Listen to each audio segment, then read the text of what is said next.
Hey there, art nerds. So I had so much fun with the little gingerbread house card that I shared with you recently that I wanted to kind of reiterate on this and go full gingerbread house, full gingerbread person. And I came up with this really cute card idea. So I created a template for this card that I will share down in the description below. You're going to cut your template out and you're going to use brown craft paper cut to 10 by 7 long. So I'm going ahead and I'm going to mark it. If you have a paper cutter, that would be great.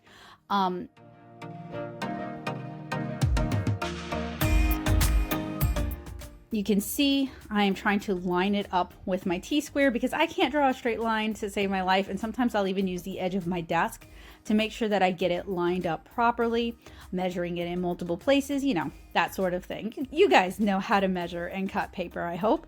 And if you're not, and if you don't, hi, I'm happy to show you. So now that I've cut it down to 10 by 7, I'm going to fold it in half so that we have our 5 by 7 card. I'm also going to save the scraps, and I'm using a bone folder to get that really nice crispy fold. I am going to take my little house template and I'm going to take my little gingerbread person on a second piece of cardstock. I'm going to trace them both on our cardstock, and then I am going to cut them out.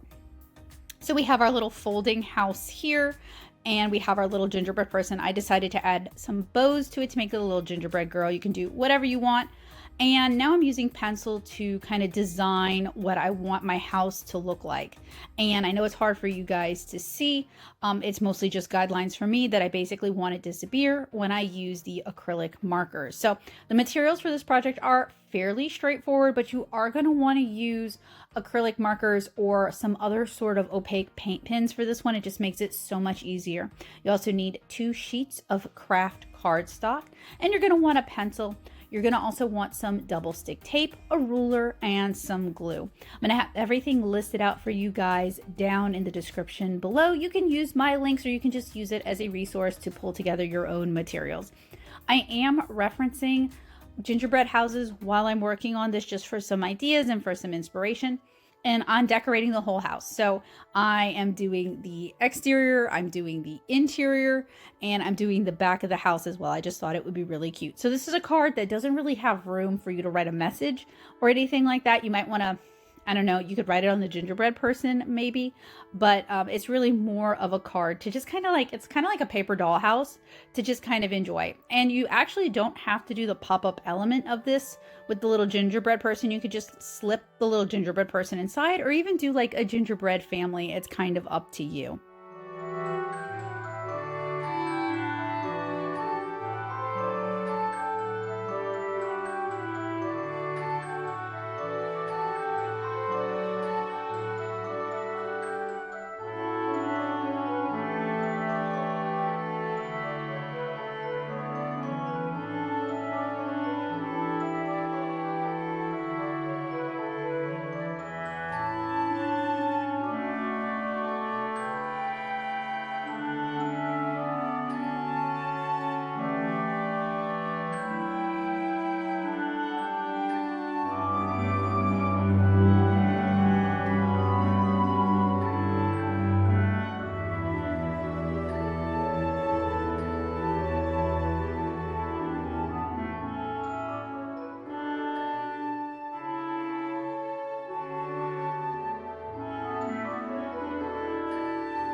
Once I have my designs sketched out, and you could choose to freehand this if you want, it is time to use our acrylic markers. And I'm kind of using what I have on hand here. You don't need a bunch of colors. I have some Artistro white acrylic markers. I actually bought their multi-set just because I found myself using white acrylic markers a whole lot. So this set comes with like 5 different sizes. We have this really wide one here all the way to a brush and a fine point. The brush is the only one that doesn't need to be primed in advance. And I did have some leak issues with the large one.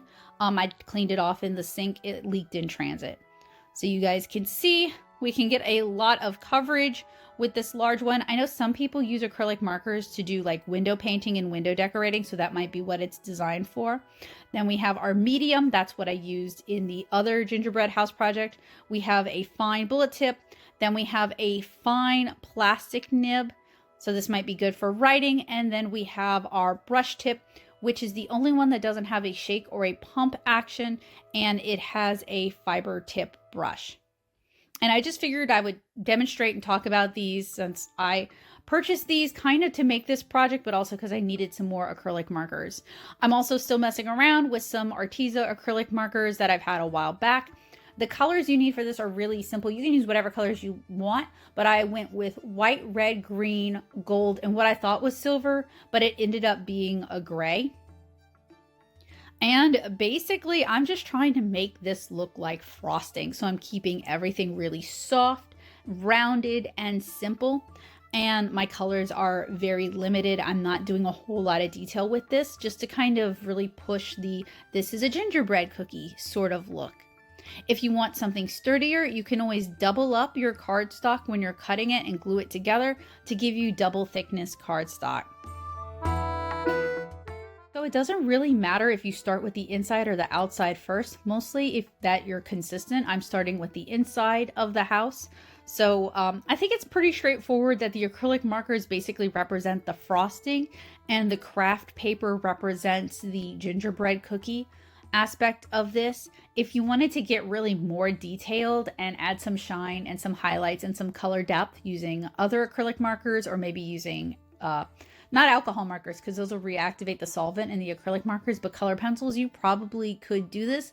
But I felt like this was just a very cute, charming, simple project that could be great for a class to do together, or for a parent or a guardian to do with their kiddos. You can pre-cut the cardstock ahead of time. You could even have it run through your Cricut and have it cut it for you. And that way you can kind of mass produce this for a class, and that way they can just focus on the decorating aspects of it. Or this could be by pre-cutting it for your kiddos. It could be good for kids who don't yet have strong cutting skills, and they could maybe just focus on practicing cutting out the gingerbread person.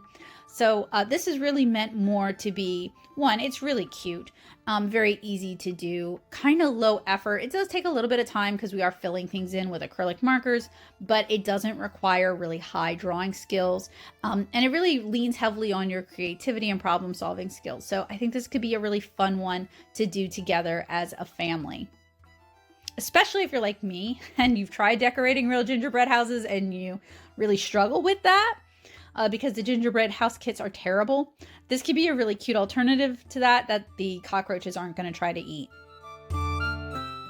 So I did want to do a little background for our gingerbread person. So I did a really cute gingerbread tree cookie, and I'm doing a little fireplace behind it.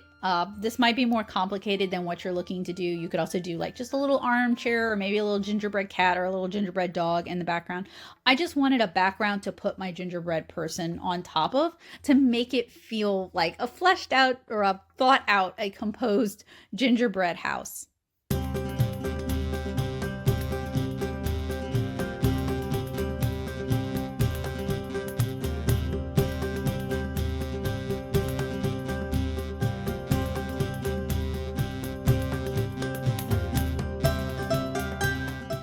One of the things I really love about using acrylic markers like this is you can layer them on top of each other because they're opaque. So if you decide you want to adjust an idea or amend it, you can paint on top of it, especially if your paint has already had a chance to dry.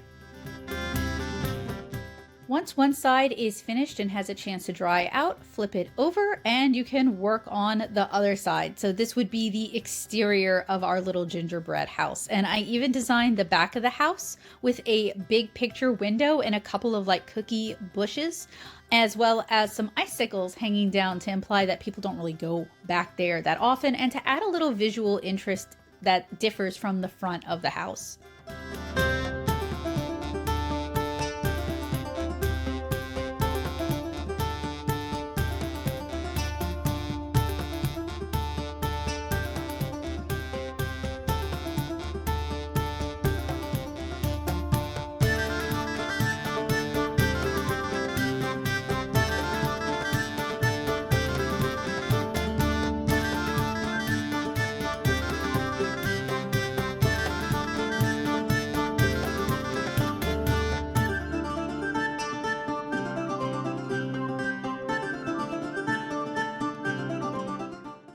wanted the house to be really small. So the tree that you see through the picture window is actually the tree that we just drew on the interior of the house. So it kind of ties the whole thing together. And I don't know, it just makes it cuter when it's cohesive like that. If you're looking for some ideas on how to decorate your drawn gingerbread house, adorable candies like gumdrops or Skittles or peppermints or candy canes would be fantastic for this. Basically, like colorful and bright hard candies would be super cute for this, but you can also do a lot with frosting. And that's what I'm kind of doing with like the more rounded shapes.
So now our gingerbread house is decorated. It's time to assemble our pop-up mechanism. And this one is super simple. We're taking our cardstock. We are accordion or zigzag folding it like a fan fold back and forth. And since this is a sturdy paper, it's going to have a good amount of spring.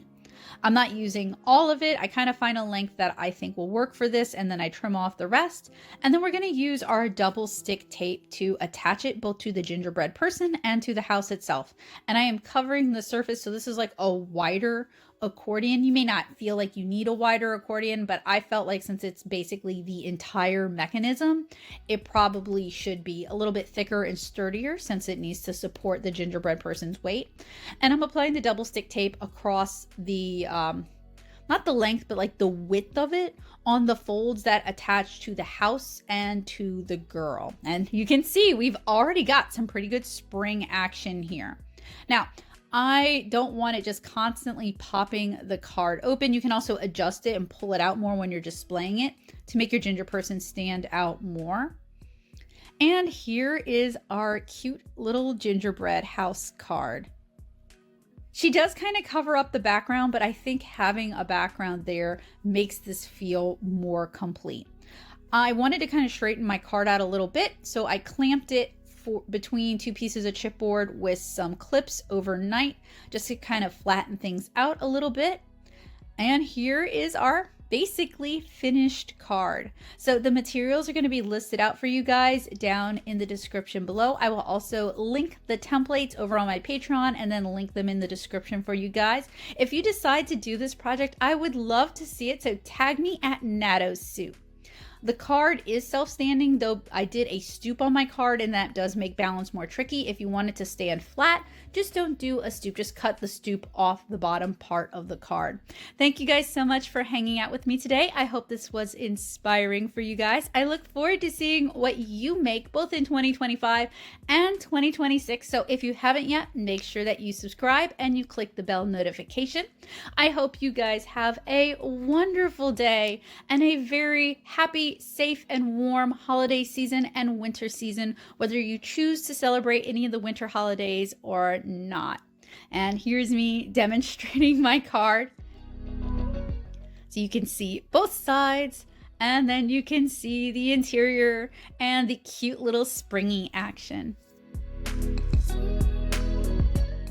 Big thanks to my amazing patrons on Patreon. It is their support on Patreon that make it possible for me to share tutorials like this with you guys. Thank you guys so much.